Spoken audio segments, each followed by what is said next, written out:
Vamos a orar. Padre, te pido ahora que tú nos hables, Señor, por medio de tu palabra en este día. Y te lo pido en el nombre de Cristo Jesús. Amén. ¿Cómo es el pueblo de Dios? ¿Cómo es el pueblo que Él está usando para traer restauración? Para restaurar y para traer restauración. Quiero que te imagines por un momento, hazte una imagen mental, ¿cómo es el pueblo de Dios? Cada pueblo tiene sus características, ¿no? Para los que son de México, si les hablo de Monterrey, ya saben cuál es el estereotipo de la persona de Monterrey, del regiomontano. Quizás no vamos a usar la palabra que les vino a la mente. Primero vamos a decir que son ahorrativos, para no ofender. En mi país, la ciudad de Arequipa, que es la segunda ciudad del país, los arequipeños se consideran de una clase superior. La broma es que para entrar a Arequipa hasta los peruanos necesitan pasaporte, porque se consideran mejores. Y si nos ponemos a hablar de la gente de aquí de los Estados Unidos, pues una persona de Nueva York se considera que habla muy rápido, que está apurada todo el tiempo, que hace muchas cosas y bien a vista, ¿no? Una persona de California nos la imaginamos así, toda bronceada, habla bien despacio, siempre está bien relajado. Y así, cada pueblo tiene sus características y sus estereotipos. ¿Cómo será el pueblo de Dios? ¿Cómo será el pueblo que Él está restaurando y que Él está usando para restaurar? Hoy vamos a ver tres características, tres cualidades de ese pueblo. Y estamos recorriendo el libro de Esdras.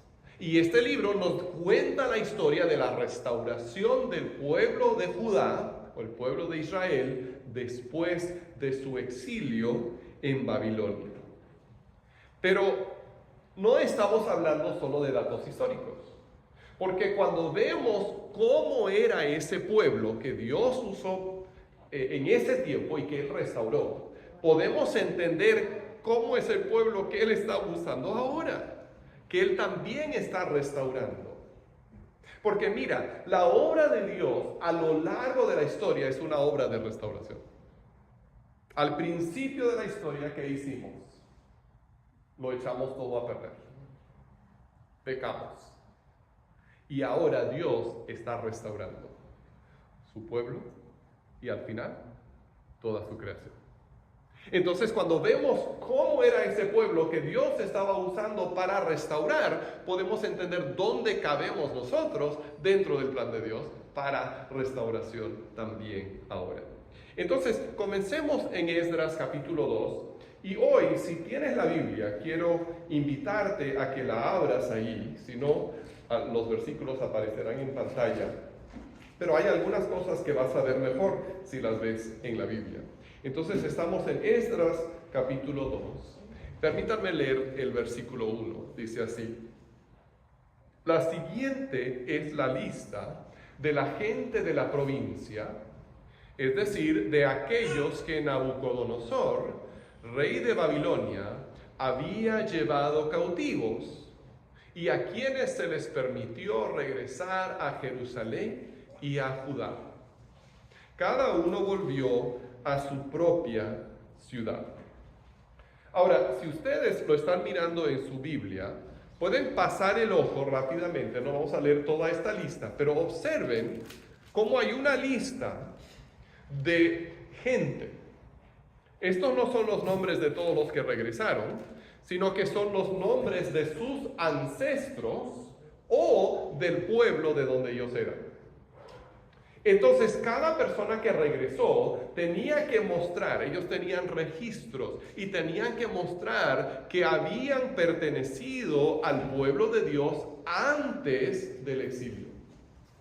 O sea, no se podía colar cualquier persona y decir, oh, sí, yo soy judío. No, tenían que mostrar sus antepasados. Yo soy descendiente de fulano de tal. O por lo menos, mi familia tenía tierra en tal pueblo y eso demuestra que formamos parte del pueblo de Dios. Lo tenían que demostrar.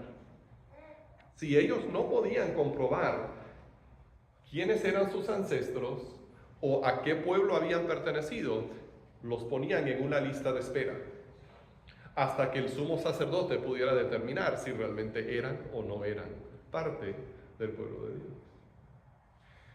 Es interesante que algunos países tienen sistemas parecidos hoy en día. Por ejemplo, si puedes comprobar que tus abuelos son italianos, tienes derecho a la ciudadanía italiana. Lastimosamente no tengo abuelos italianos, soy italiano, pero Italia funciona de esa manera. Y cualquier persona que pueda mostrar que sus ancestros eran judíos, tiene que cumplir con ciertos requisitos, pero tiene derecho automático a la ciudadanía en el país moderno de Israel también. Entonces, lo que estaban haciendo aquí no era algo tan extraño si lo vemos según los criterios modernos. Pero entonces, ¿por qué tenían que mostrar sus credenciales? ¿Por qué tenían que mostrar que habían descendido de algún miembro de la familia de Dios, del pueblo de Israel, o que al menos por los registros de tierra habían pertenecido a esa nación? ¿Será que Dios es racista?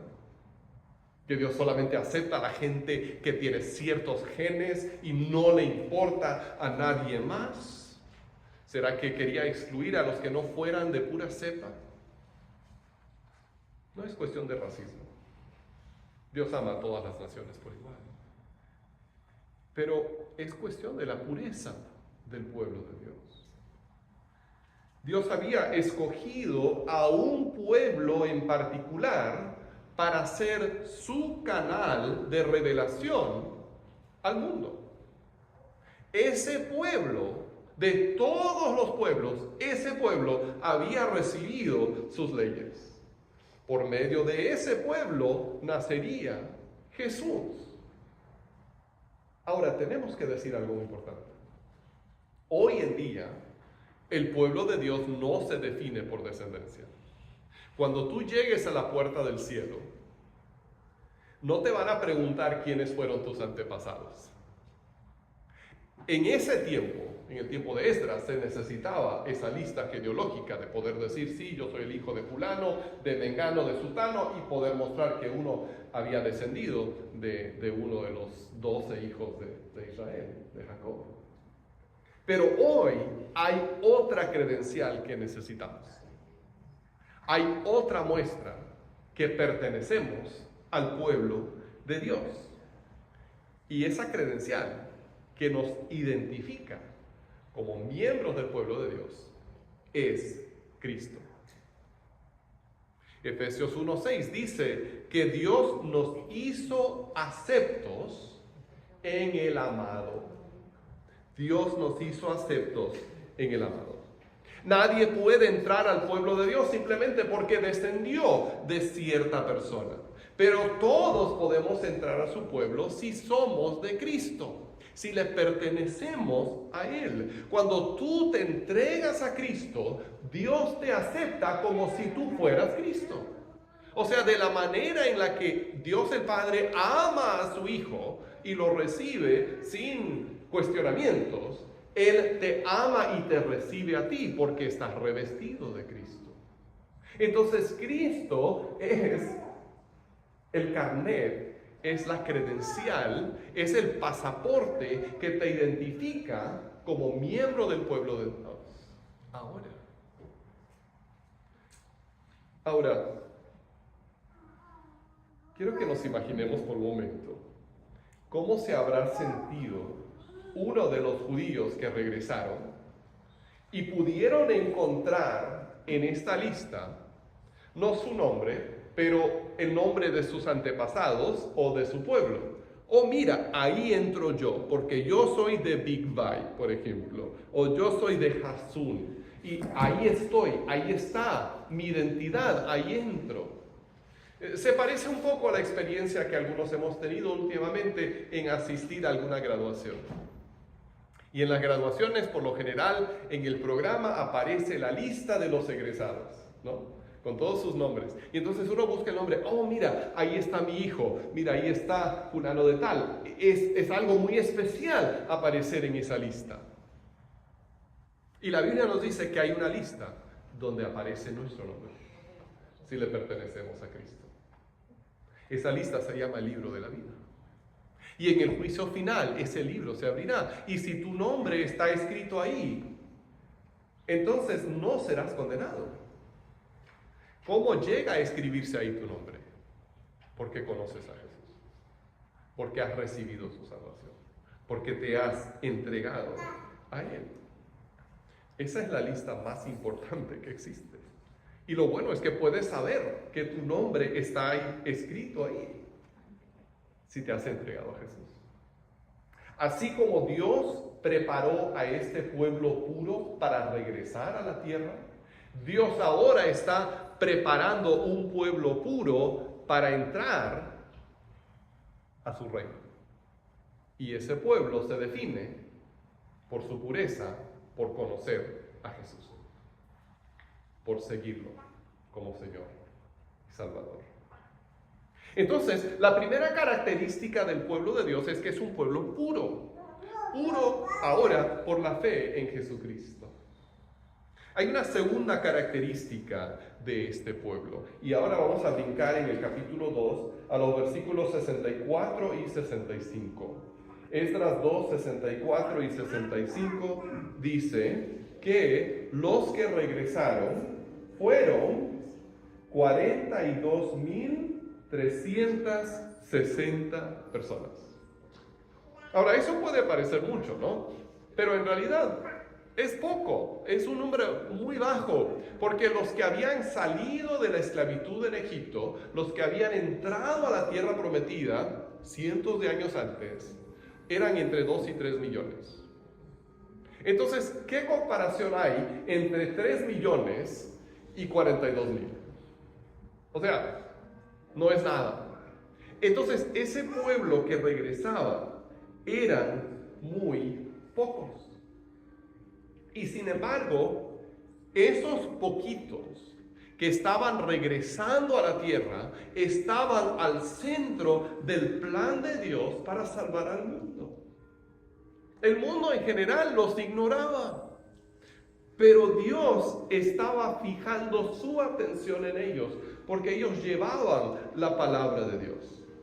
Por medio de ese grupito nos llegaron a nosotros las escrituras del Antiguo Testamento. Ellos fueron los que nos estaban copiando, y si no fuera por ellos no tendríamos más de la mitad de la Biblia.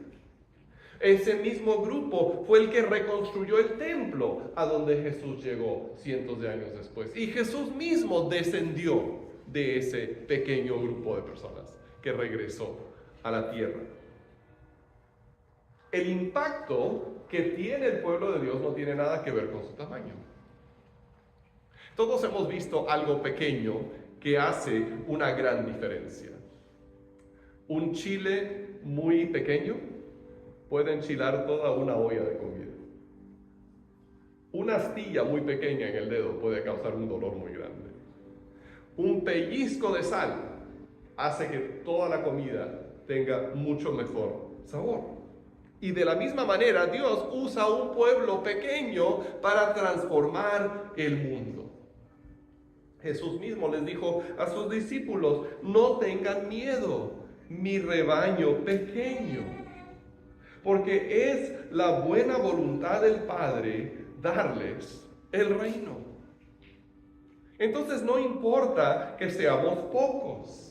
Lo importante es que pertenezcamos al reino y al rebaño de Jesús.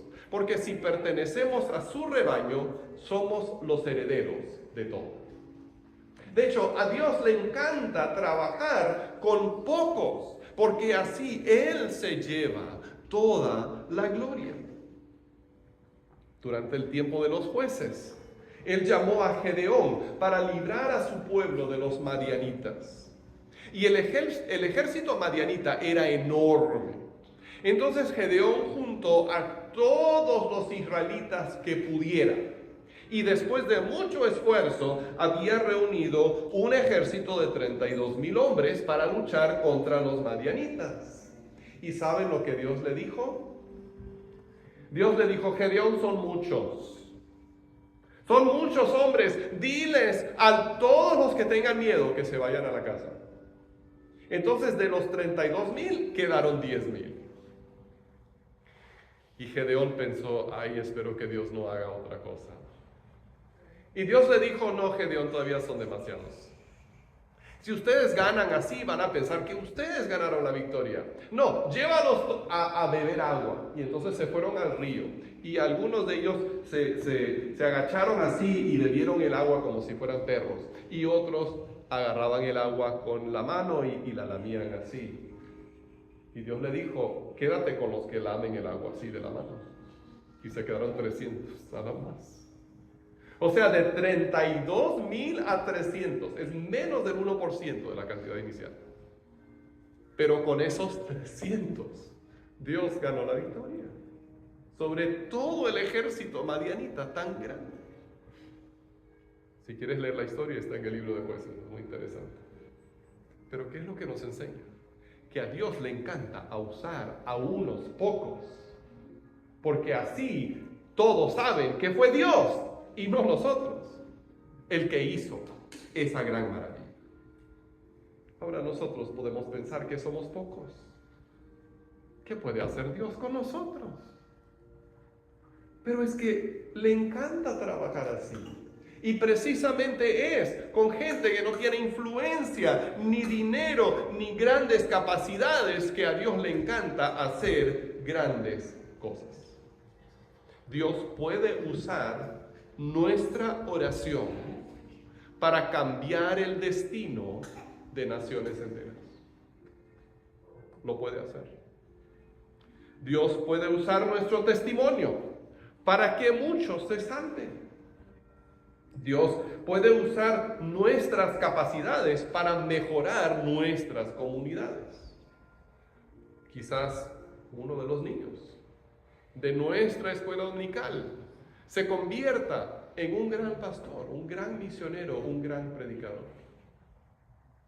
Quizás una ofrenda que damos a las misiones transforme la vida de alguien al otro lado del mundo, y solo lo veremos cuando lleguemos al cielo.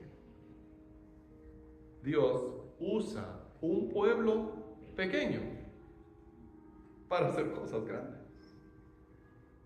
Entonces, hemos visto que Dios usa un pueblo puro para realizar su obra y que Dios usa a un pueblo pequeño. Ahora encontramos la tercera característica del pueblo que Dios usa para su obra de restauración en los versos 68 y 69. Dice así: cuando llegaron al templo del Señor en Jerusalén, algunos jefes de familia dieron donativos para que se reconstruyera el templo de Dios en el mismo sitio. De acuerdo con sus capacidades económicas, dieron para la obra de reconstrucción 61,000 daricos de oro, 5,000 minas de plata y 100 túnicas sacerdotales. Ahora aquí encontramos que Dios usa a un pueblo pródigo. La palabra pródigo se refiere a la generosidad, a dar de manos llenas. Dios usa la generosidad de su pueblo para realizar su obra. Cuando llegaron a la tierra, algunos jefes de familia donaron para financiar la obra de la reconstrucción. Y entre todos dieron mucho. Aquí se expresa en medidas que ya no usamos y decimos que es un dárico. Pero el total sumaba más o menos 500 kilos de oro y 3 toneladas de plata. O sea que dieron bastante entre todos. Y sin embargo nos dice que no todos dieron. Solo algunos lo hicieron. Y esta es una triste realidad en el pueblo de Dios, que muchas veces no todos dan. Pero Dios no obliga a nadie. De hecho, la Biblia dice que Dios ama al que da con alegría. Entonces, Dios no es como el gobierno que nos obliga a pagar los impuestos, porque si no, hasta la cárcel podemos ir a terminar. No, Él quiere que le demos con un corazón dispuesto, sabiendo que Él nos va a bendecir y que Él va a suplir nuestras necesidades. Él bendice al que da de buena voluntad. Pero entre los que dieron, y recibieron esa bendición, observamos algo muy interesante, y es que cada uno dio según sus capacidades económicas. Te va a costar si apoyas la obra de Dios, pero Él no te pide más de lo que puedas dar.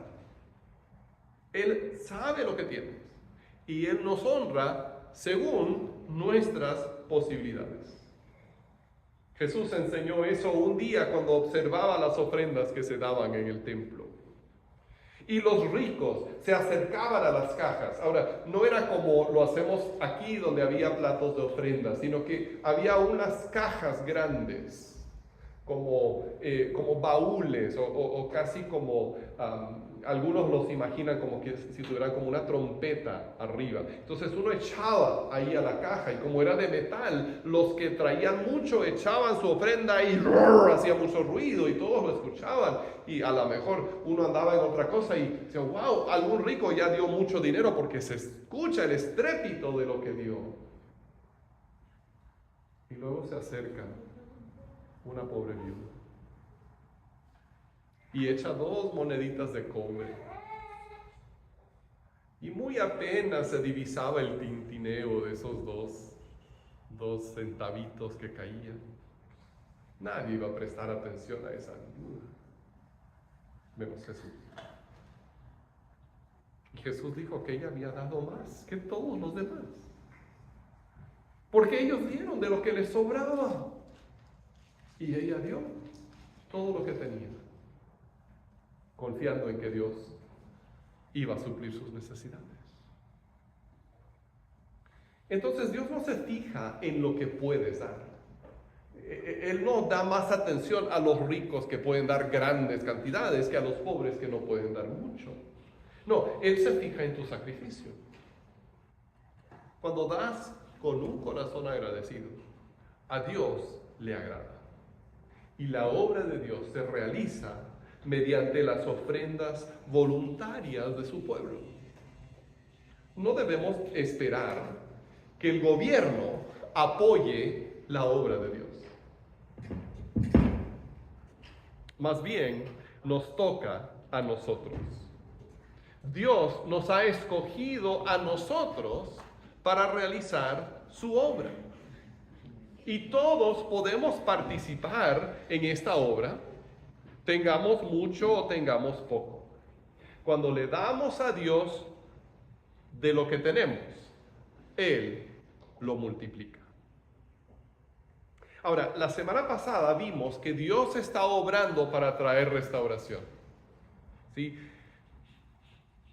Las cosas no están perdidas.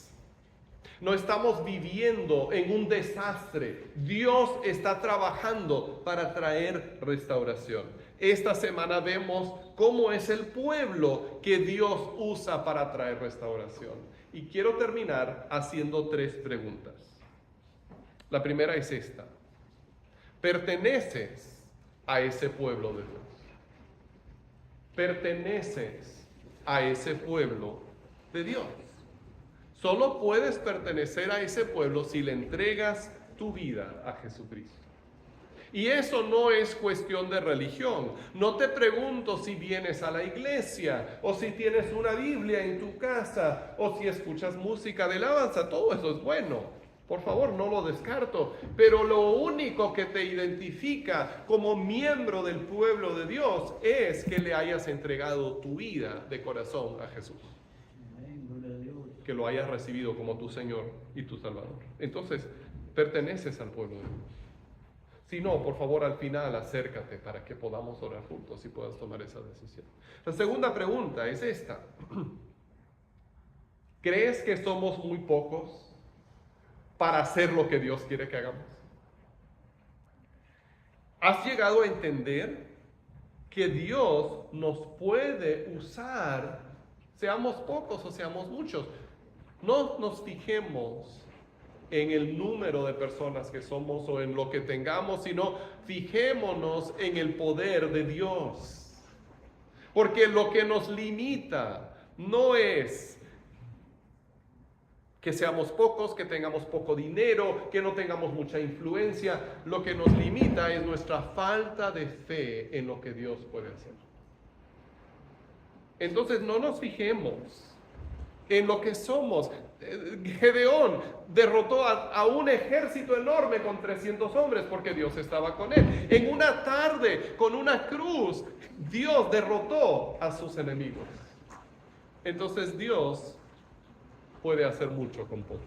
Entreguémonos a Él para que Él haga algo grande por nosotros. Y la tercera pregunta: ¿eres generoso? ¿Eres pródigo con Dios? Él nos ha bendecido grandemente. Ha sido muy generoso con nosotros. ¿Somos generosos con Él? ¿Damos con alegría a su obra? No importa lo que tengamos. Si lo damos con alegría, Dios se agrada. Seamos ese pueblo puro, aunque seamos pocos, pero que somos pródigos en la obra de Dios. Oremos. Amado Padre, te damos gracias en este día, Señor, por tu provisión, tu protección y tu cuidado. Señor, dejamos de ver nuestras limitaciones para poner la mirada en tu provisión y tu protección. Y Señor, queremos ver, Señor, lo que tú harás con nosotros si nos entregamos completamente a ti. Tómanos, Señor, y úsanos, Padre. Te lo pedimos en el nombre de Jesús. Amén.